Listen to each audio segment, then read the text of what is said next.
Good afternoon, everybody. Good afternoon. How are we today? Great. Good. During his inaugural address, President Trump promised that America would be a manufacturing nation once again, and liberal pundits mocked him for it. But those critics were proven wrong once again. On the heels of President Trump's Oval Office meeting with Apple CEO Tim Cook last week, Apple just announced its largest ever commitment to American jobs and industry, with plans to spend and invest more than $500 billion in America over the next 4 years. Over the course of the current Trump administration, Apple plans to hire around 20,000 new workers, creating high-paying jobs right here in America. And the investment isn't limited to one specific region of our country. Apple teams and facilities will expand all over our country in Arizona, California, Iowa, Nevada, North Carolina, Michigan, Oregon, Texas, and Washington. With President Trump in charge, America is open for business. Apple CEO Tim Cook said it best in the company's announcement: "We are bullish on the future of American innovation." On top of this incredible Apple announcement, President Trump already announced more than $1 trillion in pledged investments into the United States. And on another important note that the American people entrusted President Trump to fulfill, this administration's efforts to seal the border continue to prove extraordinarily successful. In President Trump's first month back in office alone, illegal border crossings hit lows not seen in decades, down 94% over the past year, while interior arrests are up 134%. And this past Saturday, this is a significant statistic that I wanted to share with all of you, there were only 220 illegal border crossings on Saturday. This is a 15-year low. Think about that in comparison to the amount of illegal border crossings we saw under the previous administration. Fox recently reported that a San Diego migrant shelter is closing its doors after saying they have not received new asylum-seeking families or individuals since January 20th. We all know what happened on January 20th, don't we? And yesterday, New York City Mayor Eric Adams announced that the massive Roosevelt Hotel migrant shelter in Manhattan will shut down in the next few months. We're also seeing a reverse migration effect. There are now verified reports from the Associated Press of migrants abandoning their journey to the United States and heading back home. This is the first time the Border Patrol has received these reports since 2020, during President Trump's first term. The returning migrants claimed in interviews that the new heavy security posture adopted by the Trump administration was a significant reason for their decision to return to the countries of their origin. Overall, the American people continue to overwhelmingly give President Trump very positive remarks. Nearly every one of President Trump's policy initiatives are receiving strong majority support, and I have noted that in every briefing since Inauguration Day. 81% of Americans support deporting illegal migrant criminals from our nation's interior. 76% of Americans support the DOJ-led efforts of a full-scale investigation to find and eliminate fraud and waste in government expenditures. Again, this is from a Harvard-Harris poll, a very legitimate pollster. 76% of Americans support closing the border. 69% of Americans support President Trump's common-sense efforts to ban men from women's sports. As you all know, we celebrated that executive order at the White House a couple of weeks ago. 65% of Americans support the president's efforts to eliminate all preferences by race in the hiring and awarding of government contracts, which is another pledge that DOJ is working hard to fulfill. And 61% of Americans, vast majority, support the president's plan for reciprocal tariffs to ensure that other countries are treating us the way we have always been treated. Despite what many Democrats and media members want you to believe, the Trump agenda is not only necessary, but it is overwhelmingly popular. Why? Because it's driven by common sense. And finally, as you all saw yesterday, a federal judge denied the Associated Press's emergency motion for a temporary restraining order against myself, our Deputy Chief of Staff Taylor Budowich, and our Chief of Staff Susie Wiles for our decision to remove the Associated Press from the White House press pool for certain and special events. The judge's ruling, upholding our decision to deny the Associated Press such privileged access, reinforces the truth.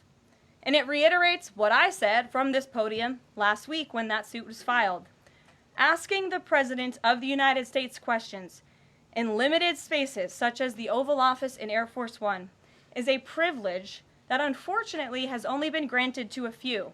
It is not a legal right for all.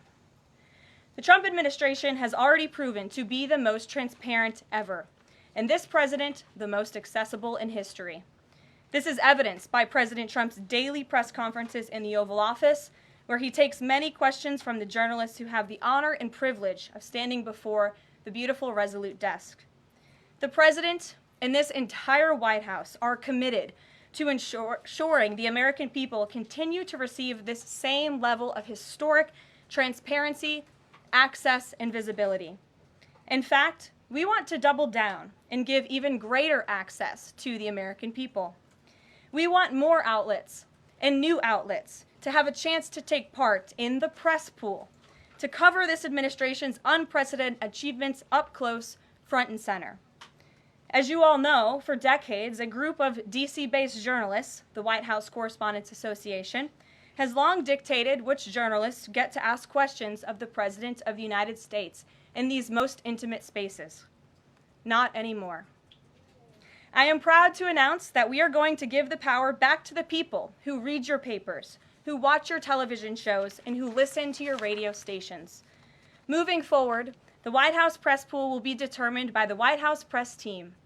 Legacy outlets who have participated in the press pool for decades will still be allowed to join, fear not, but we will also be offering the privilege to well-deserving outlets who have never been allowed to share in this awesome responsibility. Just like we added a new media seat in this briefing room, legacy media outlets who have been here for years will still participate in the pool, but new voices are going to be welcomed in as well.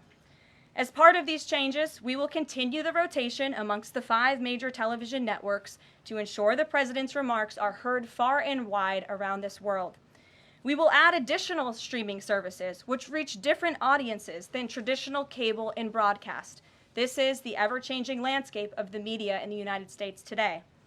We will continue to rotate a print pooler who has the great responsibility of quickly transcribing the president's remarks and disseminating them to the rest of the world. And we will add outlets to the print pool rotation who have long been denied the privilege to partake in this experience, but are committed to covering this White House beat.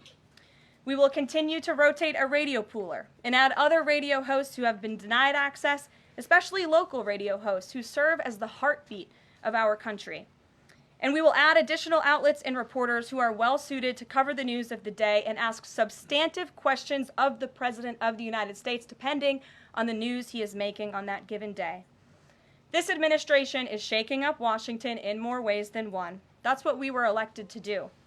As I have said since the first day behind this podium, it's beyond time that the White House press operation reflects the media habits of the American people in 2025, not 1925. A select group of DC-based journalists should no longer have a monopoly over the privilege of press access at the White House. All journalists, outlets, and voices deserve a seat at this highly coveted table. So by deciding which outlets make up the limited press pool on a day-to-day basis, the White House will be restoring power back to the American people who President Trump was elected to serve. So in that note, in our new media seat today, we have Shelby Talcott, who is a White House reporter for Semaphore. In 2022, Semaphore launched as a global digital news platform with the aim of bringing meaningful innovations to the news industry. Today, they have nearly 1 million newsletter subscribers spanning 11 separate editions. With that, Shelby, I will take your questions. Thanks, Caroline. I've got 2 for you. One on foreign policy. Over the weekend, the president's special missions envoy, Rick Grenell, was talking about Venezuela, and he said that the president isn't someone who wants regime change. Other administration officials have made clear that they don't see Maduro as the rightful leader. What is this administration's policy on a new government in Venezuela? I think the president has made his position on Venezuela quite clear. He stands in opposition to the Maduro regime, and Secretary Rubio has spoken on this extensively as well. And then on Doge, last night Elon Musk said that a failure to respond a second time will result in termination. Will there be additional rounds of the did you do this week email from Doge to federal workers? And what's the guidance on the federal workers who've been instructed by their agencies not to reply? So a couple of things on this. First of all, let's just take a step back and talk about this idea. The president sent out a truth last weekend to Elon Musk saying he loves everything Elon is doing and he wants him to be even more aggressive because Doge thus far has proven incredibly successful in making our government more efficient. And so Elon and Doge came up with this idea. Elon has implemented this at his private companies. It has proven successful. And it's a very simple idea when you think about it. All the Office of Personnel Management is asking, all this administration is asking, President Trump is asking, is for federal workers who live off of the American taxpayers' dime to send 5 bullet points of what they have done in the previous week. That is all we are asking for. And so the Office of Personnel and Management sent out additional guidance last night. Those responses should be directed to agency leadership, and the president defers to his cabinet secretaries, who he's obviously entrusted to pursue the guidance relative to their specific workforce. And for some of the agencies that you've seen who have said, please don't send these emails, it's in their best interest for that specific agency, and the president supports that. And let me be very clear, the president and Elon, his entire cabinet are working as one unified team, and they are implementing these very common sense solutions. You're welcome. Jackie. Thank you.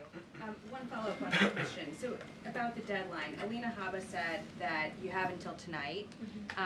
Elon Musk said a failure to respond a second time would result in termination. So is that a real deadline?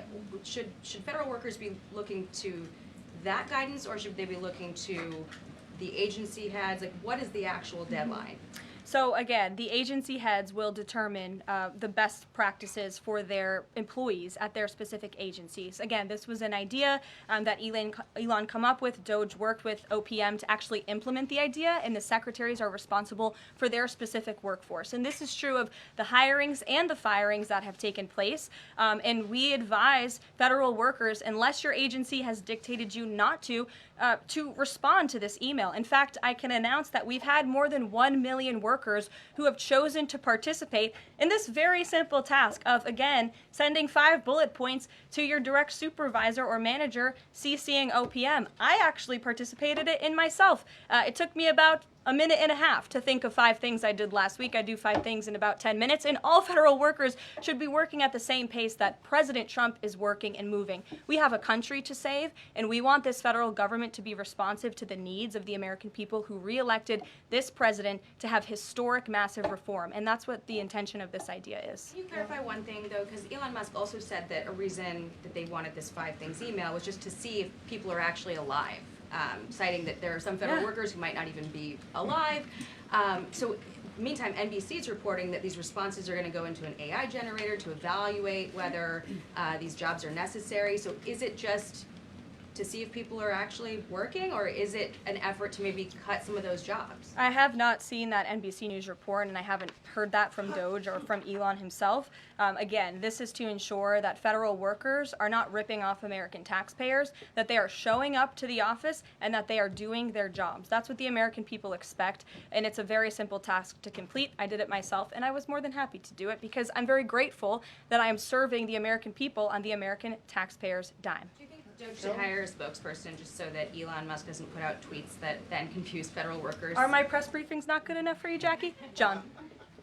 Carolyn, thank you. In the ruling by Judge McFadden yesterday, who dismissed the lawsuit that AP brought against yourself and your team members here, President Trump, in there he said, why not just do away with the entire White House Correspondents Association along with it, because essentially they have no authority, they just usurped it. What is your reaction to that?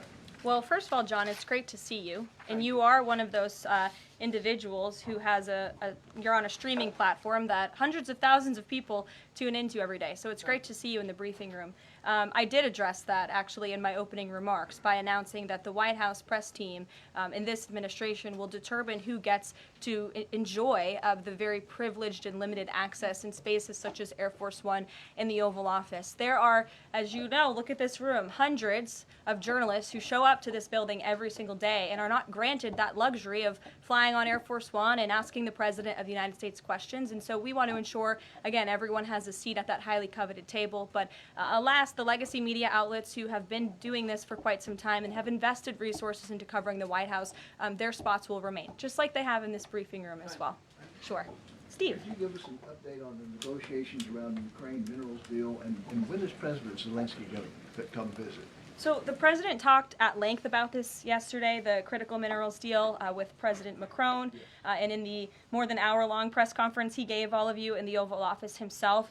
There hasn't been significant updates since the president's remarks last night, but I will just reiterate his position. It's critical that this deal is signed. He expects President Zelensky to sign a deal. This is to recoup American tax dollars that have been funding Ukraine's national defense. And it's also great for the Ukrainian people who have been put through hell because of this war. And it will create a lasting economic partnership as Ukraine will need to rebuild their country because of this brutal war. And just to follow, is Steve Witkoff delayed his trip to the Middle East so he can concentrate on this minerals deal? I don't want to comment on Mr. Witkoff's travel plans or read anything out just for obvious reasons, but he, remains very much working. That man is working around the clock to secure this deal with Russia and Ukraine alongside Secretary Rubio and Secretary Bessent, General Keith Kellogg. He's also working very hard to secure a peace deal in the Middle East as well. So God bless him, and he's working alongside the president every single day. Sure. Thanks, Caroline. The president's executive order creating DOGE called for the naming of a DOGE administrator. Who is the DOGE administrator? So the president tasked Elon Musk to oversee the DOGE effort. There are career officials and there are political appointees who are helping run DOGE on a day-to-day basis. There are also individuals who have onboarded as political appointees at every agency across the board to work alongside President Trump's cabinet to find and identify waste, fraud, and abuse, and they are working on that effort every day. So is Elon Reagan. Musk the administrator? Reagan. Thanks, Caroline. I have two for you today, one on the border wall and one on the DHS investigation. Sure. First on the border wall construction has restarted in Texas and California under contracts awarded under Trump's first term. Is the president looking to secure new contracts, and how is he defining success in terms of border wall construction this administration? The border wall is a signature promise of President Trump's campaign. He talked about it way back in 2015 and 2016, and people laughed at him for bringing up this idea. It's proven to be not only an idea that he delivered on in his first term and continues to deliver on in his second term, but it's also proven to be highly effective. In fact, we know where there were parts of President Trump's border wall built and standing under the previous administration, illegal border crossings dropped 87% where there was a border wall. So the wall is an incredible deterrent factor for illegal migrant caravans. The president is committed to the continuation of the construction of the wall. The previous administration actually sold off the resources that the Trump administration secured to build the wall. And that's an egregious misuse of the American taxpayers' money. They just let those resources rot on the southern border. They actually sold them for pennies on the dollar. So this administration, DHS and ICE and Customs and Border Patrol and Tom Homan and all of the great people who are working on this effort are committed to continuing the construction of President Trump's border wall. Investigation into people who might be leaking within the administration. Will the White House release the names of the individuals that DHS Secretary Noem said were caught leaking details of the ICE raid? And can you share how many leakers have been caught so far and what agency they were a part of? I would defer you to DHS on the leakers that they have identified, but I know the president and this White House commend Secretary Noem for launching an internal investigation to identify those leakers because it's unacceptable for career bureaucrats who are standing in the way of the will of the American people and enacting President Trump's agenda. If they don't want to adhere to the will of the 77 million Americans who reelected President Trump, then they should go find another job. And if they continue to leak information, especially information that is critical to protecting Border Patrol agents and ICE agents who are out there doing jobs that not many people are willing to do, putting their lives on the line to protect our national security, then those individuals absolutely should be fired. And this administration is committed to finding them. Sure. Caroline, Two questions for you, one related to Guantanamo Bay, the other to the White House Correspondents' Dinner. I wanted to get your response to some Washington Post reporting of the migrants who stayed over at Guantanamo Bay for the last 2 weeks. They told the Post they were rarely let outside, they were shackled and placed in what they described as cages, and alleged that they were not treated as human beings. Does the White House have any response to those conditions? At Guantanamo Bay?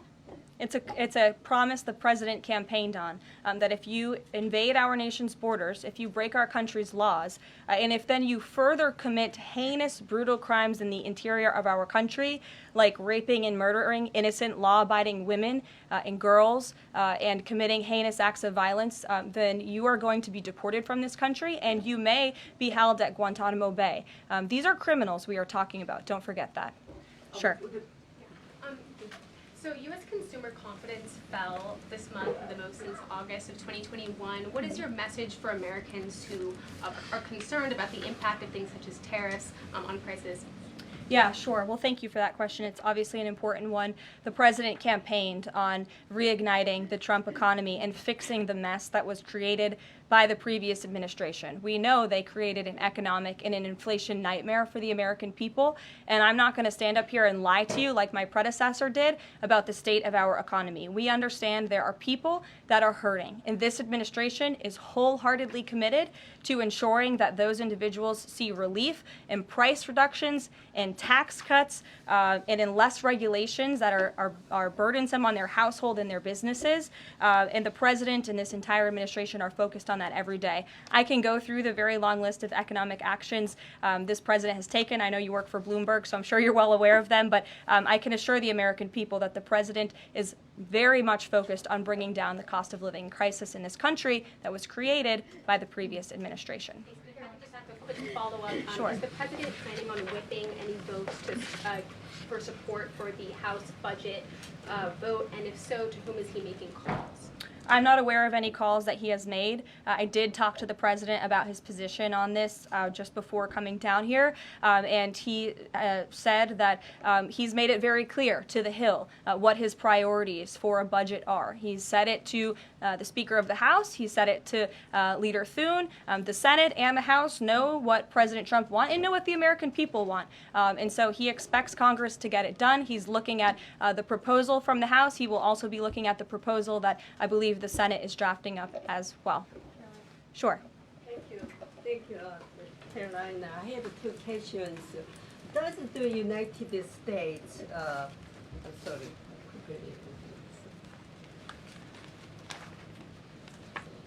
Well, why don't you identify your question and I'll come back to you. Sure, go ahead. So, what guarantee that Israel will withdraw from Lebanon soil after 2 weeks, as the ceasefire terms indicates? I'm not sure about the guarantee that you're referring to. I can tell you that this administration remains very much engaged. We know the deadline for the Phase 1 ceasefire is imminent. So Steve Witkoff, whom I mentioned earlier, and the president's administration and his team and the president himself remain very much engaged. We want to see the ceasefire continue, and the president has made it very clear he wants to see all of the hostages who have been held in captivity in Gaza returned home. Jeff. Caroline, I was wondering if is Elon Musk going to attend the president's first cabinet meeting tomorrow? He is, as a matter of fact. I spoke to the president about that before coming down here as well.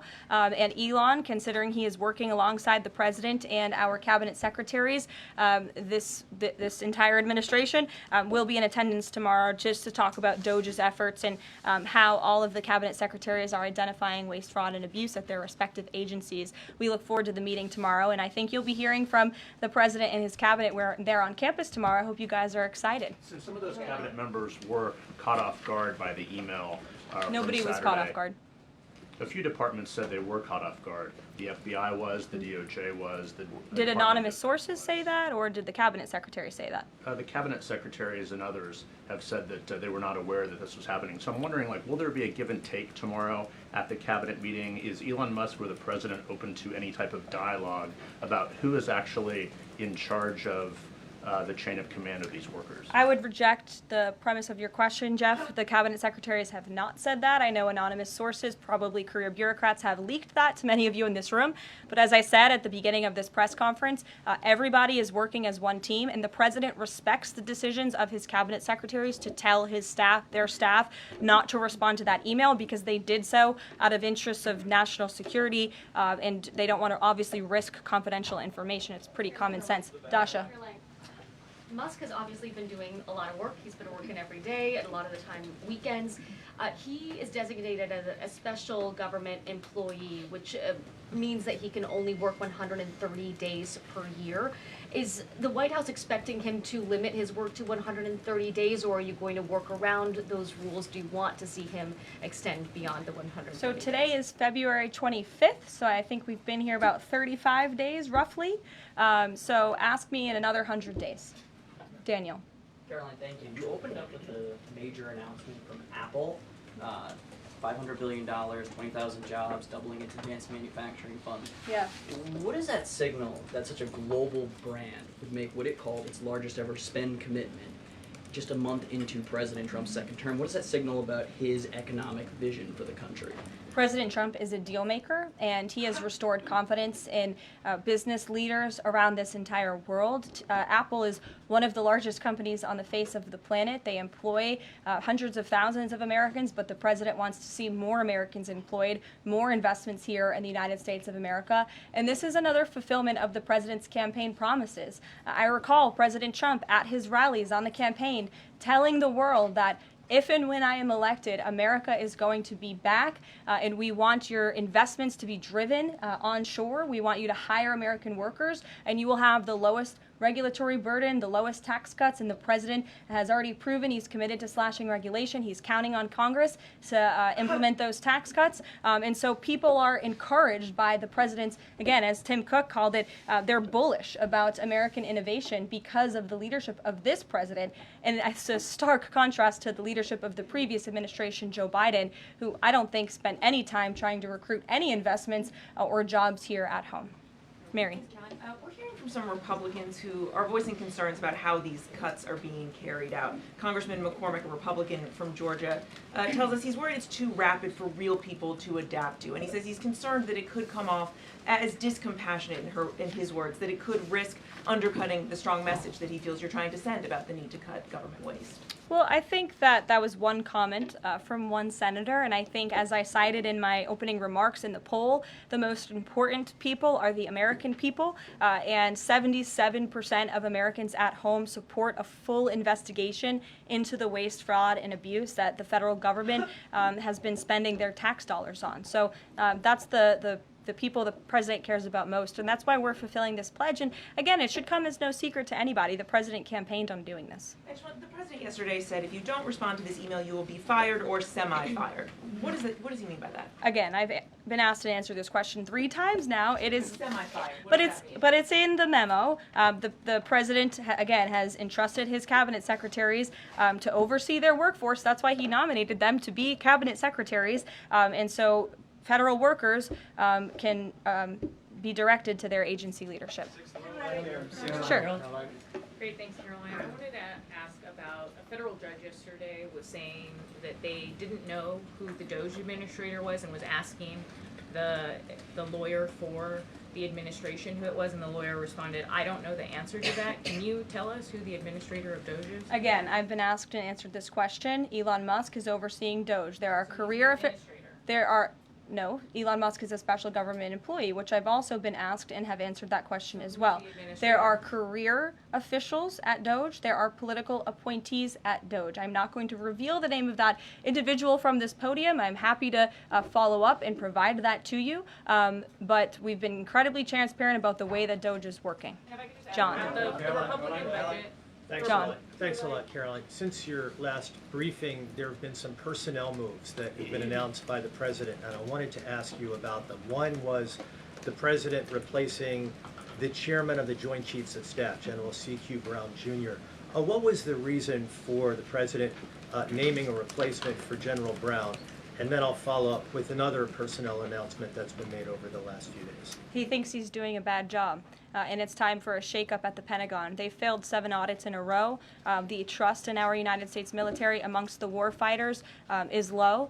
The president is shaking up the Pentagon and the Department of Defense, of course, with Secretary Hegseth leading, and he has the right to do that. It's actually quite common from administration to administration to do such a thing. The president, when he swore him in as the Chief of Staff for the Air Force, called him a great man and a great gentleman. Does he distance himself from the remarks that he made back in August of 2020? I think replacing him speaks for itself. James. James. One other one, if I'm sorry. Thank you. On the FBI, the president also announced a new deputy director of the FBI, Dan Bongino. From what has been reported, and maybe this is not accurate reporting, you can tell me, the FBI director, Kash Patel, informed Republican senators that it would be an individual named as the deputy who was a special agent currently at the FBI, and of course Mr. Bongino is not. What was the reason for naming Mr. Bongino to this position, and was Mr.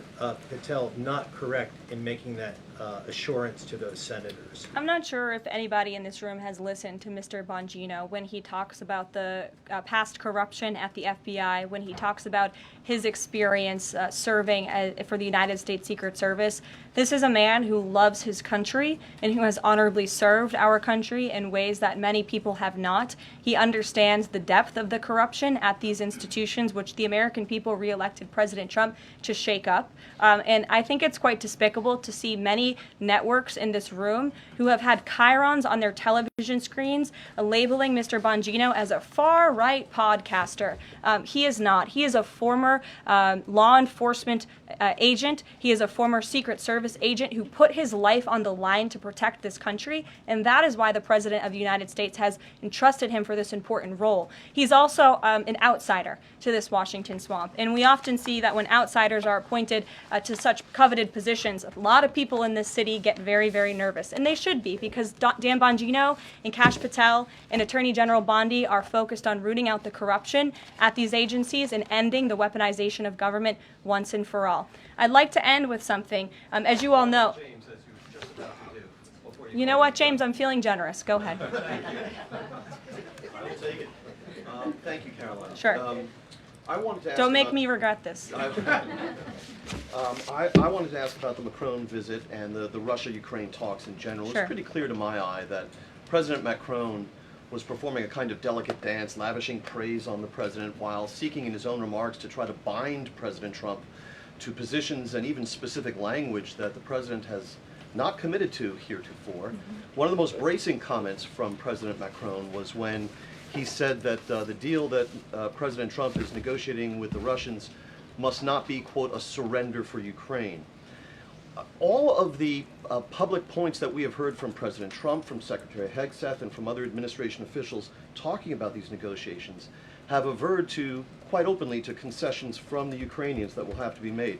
The minerals deal, the abandonment of their NATO ambitions, and other elements. So far, we have not heard any administration official suggest a single concession that the Russians should be prepared to make. And so I wonder if you could assure us, at a minimum, that this negotiation process will not be as one-sided as the Europeans seem to think it is, that in fact, President Putin will also be made to engage in some concessions to reach this deal. Well, I think the president knows how to make a deal better than anyone who has ever assumed the office of the American presidency. And in order to make a deal, you have to bring both sides to the table. And typically when you make a good deal, both sides leave that table a little bit unhappy. I'm not going to outline the concessions that the president and his team are engaged in discussing. These are obviously ongoing negotiations, and it would be unwise of me to impede them from this podium. But the president has made significant improvements in ending this conflict. He is committed to seeing an end to the war. He wants to see the bloodshed and the killing stopped. He wants to stop seeing young men being killed and slaughtered. This has been going on for far too long. The president inherited this mess because of the incompetence of the previous administration, and he's committed to fixing it. And he's made, some of those concessions clear, but I'm not going to get ahead of him on additional ones. But he is wholeheartedly committed to striking a peace deal in Russia and Ukraine, also in the Middle East. Thank you very much, guys. Good to see you. We'll see you later. Thank you.